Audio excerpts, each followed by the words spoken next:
You were loyal. You were honest.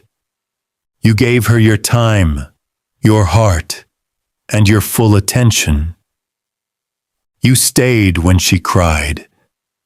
You supported her when she was lost. And still, she left. Not for someone better. Not for someone more loyal, but for someone who gave her less. Someone distant, unavailable, cold. Why does this happen? Why do women leave the man who gave them the world, only to chase the one who made them suffer? Is it emotional confusion? Is it instinct? Or is it something far deeper? A psychological truth that stretches across centuries. Today, we're going to trace the truth from Plato to Freud, from ancient philosophy to modern psychology, to uncover what's really going on. If you've ever been ghosted, replaced, or betrayed for being too good to her, this video will change how you understand women. Forever. Chapter 1. Plato's Cave. Illusion versus reality in love. Plato, one of the earliest philosophers, described the human condition through the allegory of the cave.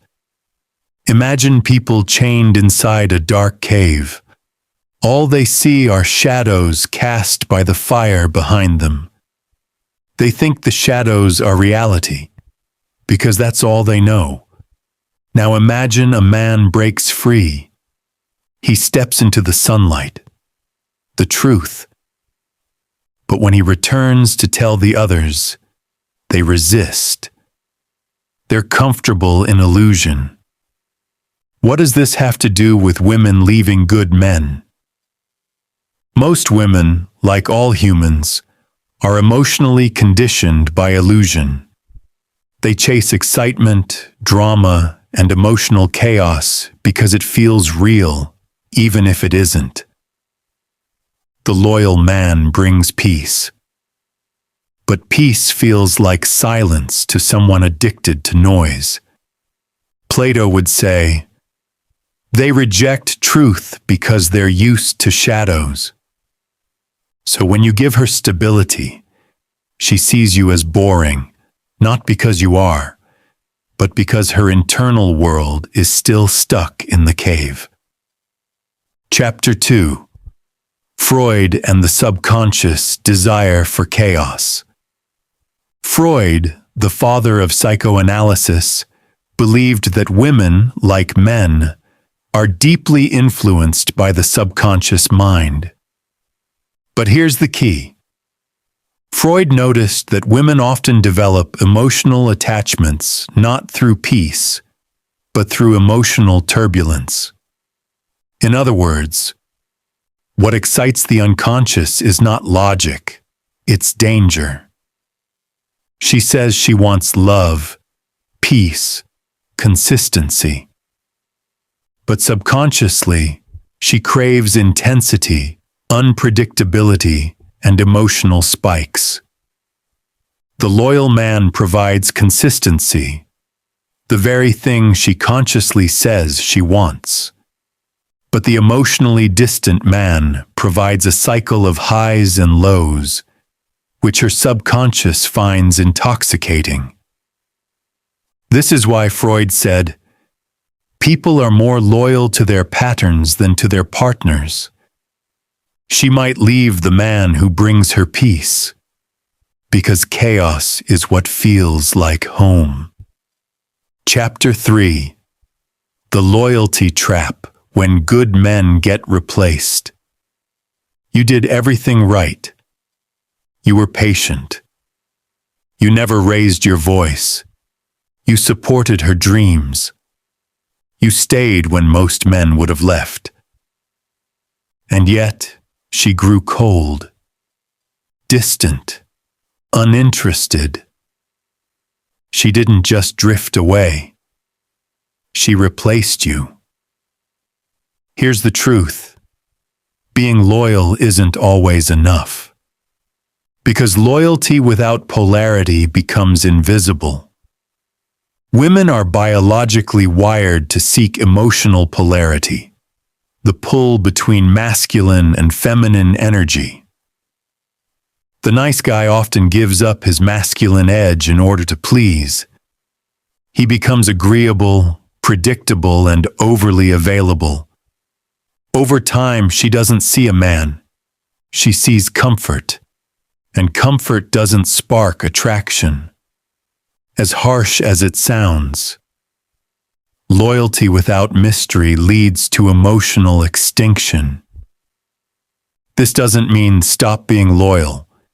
It means stop making your loyalty your only value. Chapter 4. Why Women Test and How Nice Guys Fail. Have you ever been tested? She picks a fight out of nowhere. She accuses you of things you didn't do. She acts distant and cold just to see how you'll react. That's a test. And most loyal men fail. Because they respond with more validation, more apologies, more please love me energy. But the truth is, women don't test you to see if you're nice. They test to see if you'll break. A woman tests to feel safe. She pushes your emotional limits to see if you're truly grounded. When you fold, overreact, or explain yourself too much, she feels that you aren't emotionally stable. But when you respond with calm, grounded strength, she surrenders. Because she sees a man who leads, not pleads. A quick announcement. If you've ever given your all and still got left behind, if you felt confused by her mixed signals or unfair tests, then hit that subscribe button right now. Because this channel isn't about fake motivation or pickup games. It's about mastering yourself and understanding others through philosophy, psychology, and unapologetic masculinity. Let's get back to it. Chapter 5. The Myth of the Nice Guy, and Why She Doesn't Respect Him. The nice guy thinks, if I love her right, she'll never leave. But what he doesn't realize is, love isn't the problem. Attraction is. Women don't leave because you were too good. They leave because they stopped feeling the spark. Robert Greene said, absence and unpredictability create value. But nice guys are always there, always available, always agreeable. There's no chase, no challenge, no polarity. And that's why the rebel, the distant man, or even the emotionally unavailable guy sparks more desire, even if he gives her less. Because in his presence, she feels feminine. But in the nice guy's presence, she feels like the one leading. And deep down, she doesn't want to lead. She wants to follow a man who owns his presence. Chapter 6. Carl Jung and the Shadow in Every Woman. Carl Jung said, until you make the unconscious conscious, it will direct your life, and you will call it fate. Every woman has a shadow self, the part of her that's hidden, primal, emotional, and chaotic. This shadow craves drama. It craves intensity. It craves surrender to a stronger force. So when she meets a man who is emotionally clean, nice, always available, that shadow self isn't triggered. She feels nothing. But the man who holds power without fear, who doesn't flinch when she rages, who laughs in the storm and walks away when disrespected. He awakens that shadow. And once it's awake, she becomes obsessed. That's why understanding female psychology isn't manipulation, it's awareness. Chapter 7. Plato to Freud. Truth most men can't handle. Plato said, "We can easily forgive a child who is afraid of the dark. The real tragedy is when men are afraid of the light." And Freud said, "Being entirely honest with oneself is a good exercise." Here's the truth. Most loyal men don't get left because they were bad. They get left because they were afraid to lead. Afraid to create boundaries. Afraid to say no. Afraid to walk away. Afraid to be powerful.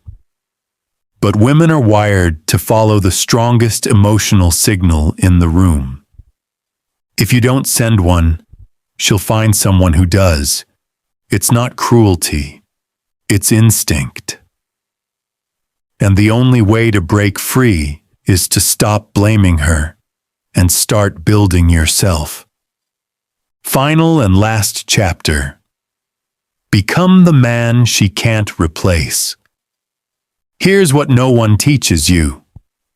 Women leave loyal men not because they don't want loyalty, but because they want it in a man who also has presence, power, and purpose. You must evolve from the pleaser to the leader, the nice guy to the grounded man, the emotional responder to the emotional anchor. When you become that man, her tests won't break you, her chaos won't distract you, and your loyalty will actually mean something. Because it's not about loving her harder. It's about becoming a man she respects too much to walk away from. Be real. Did you ever give your loyalty, love, and effort to a woman, only to watch her run after someone who treated her like she was nothing? What did that betrayal teach you about yourself and about women? Drop your story below. No filters, no coping, just truth. I'm Jay, and this is Ironmind by Jay.